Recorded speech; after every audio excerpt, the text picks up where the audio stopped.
Good morning and welcome to another edition of the Daily Fix. I am your usual host and presenter, Advocate Tudo Hoyani. The Senzo MEYIWA investigation was a wild goose chase. It was a wild goose chase because it was based on the observations of the people in the house. You will recall how the people in the house were never treated as suspects. That is the narrative of 636 unfolding in the Pretoria High Court. So the people in the house gave descriptions of how the two intruders burst into the house and ended up shooting Senzo MEYIWA. But my focus this morning is that description, as Attorney Ramusipili rightly pointed out, was a generic description. Now, a generic description is a description that is not unique to any one person, but it is a description that can fit almost everyone. So that if an investigator is given a generic description, the danger is that description can easily lead to the arrest of innocent people. Now, let us get back to Attorney Ramusipili's generic description.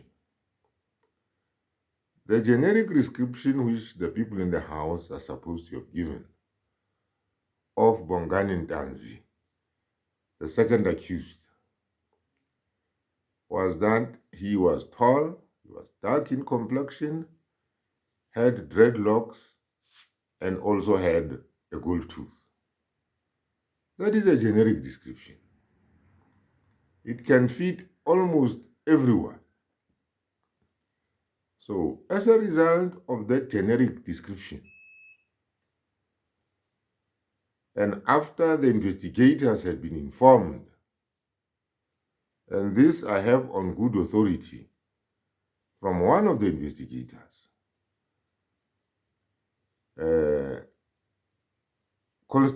former Constable Tapadi, that they were informed that there had been intruders into that house and that generic description of one of them had been given. They were sent in all sorts of directions. You recall some teams went to Limpopo, some went to Mpumalanga, and some went to KZN. So the team that Constable Tapadima was part of was dispatched to KZN, to Nongoma. And when they got to Nongoma, they found Zamokuhle Mbatha already arrested for something unrelated to the Senzo MEYIWA trial. So Zamokuhle Mbatha was then placed under house arrest. Under arrest, sorry, not house arrest. He was actually arrested. The basis of that arrest was that Zamokuhle Mbatha fitted that generic description.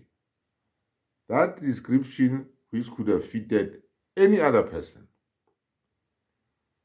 So the ill-fated Zamokuhle Mbatha was then arrested because, among other things, he was dark in complexion, had dreadlocks, and was a bit tall in stature. So Zamokuhle Mbatha was then arrested. Zamokuhle Mbatha was arrested, and at a later stage, we now have it on good authority that while Zamokuhle Mbatha was under arrest and interrogation and was probably also assaulted. Warrant Officer Makhumalo at some stage then intervened to say, gentlemen, we have got the wrong person. From what I can see, this person has got nothing to do with the killing of Senzo MEYIWA. It was then subsequent to that Zamokuhle Mbatha was then released. But the point that I'm making here is, because the description was generic, and let me be specific and say that it was MaKhumalo who is also supposed to have identified Zamokuhle Mbatha when they held an identification parade.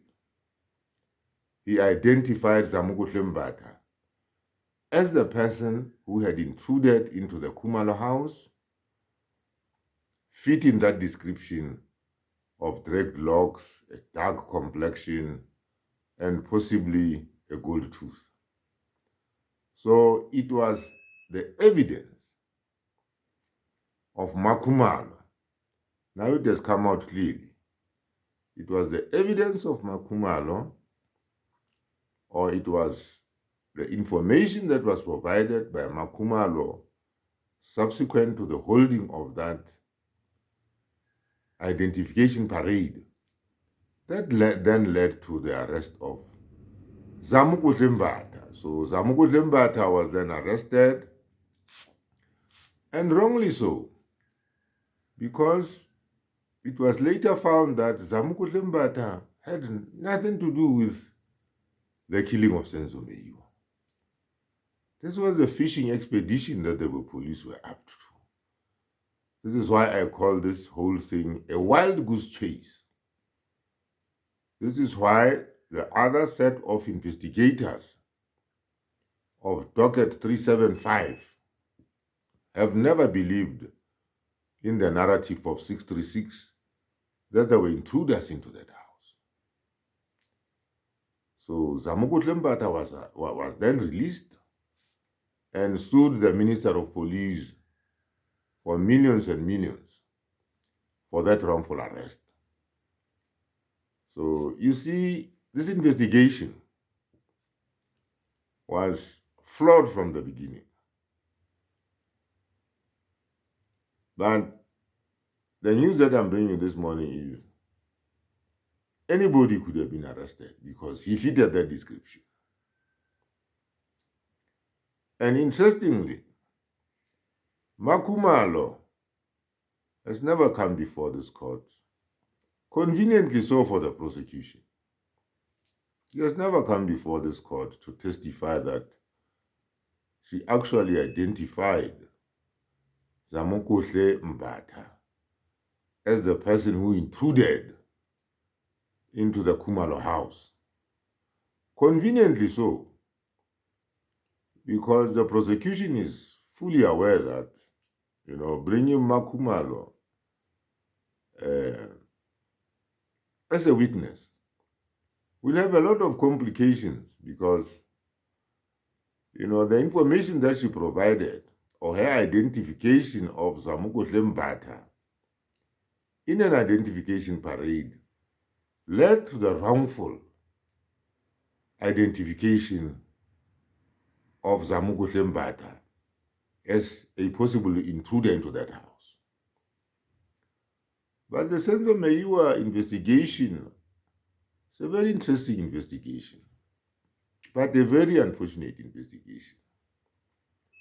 When they realized that, no, Zamokuhle Mbatha is not the person who intruded into that house, in spite of the fact that he had been identified in an identification parade by MaKhumalo. This team of investigators went on another fishing expedition. And you recall that as this was going on, there were now two sets of investigators. There were those who categorically said there'd be no intruders into that house. But those investigators who took the view that there'd been intruders into that house then went on with another fishing expedition. It was that fishing expedition that then led to the arrest of Bongani Ntanzi, accused number 2, because he also had the same features. He had the same features described by MaKhumalo, the same features that Zamokuhle Mbatha had. So, unfortunately for Bongani Ntanzi, this time around they stuck with him. They stuck with him because, among other things, they also alleged that he made that disputed confession. So, as you can probably see, this investigation of 636 has got its own problems. That is why people like former Constable Tapadima, to this day, are not convinced that there were any intruders into that house. The people pushing the narrative of 636 simply wanted to get somebody under arrest. You have seen how they arrested Zamokuhle Mbatha. Now it is Bongani Ntanzi. This is the Senzo MEYIWA investigation and trial for you.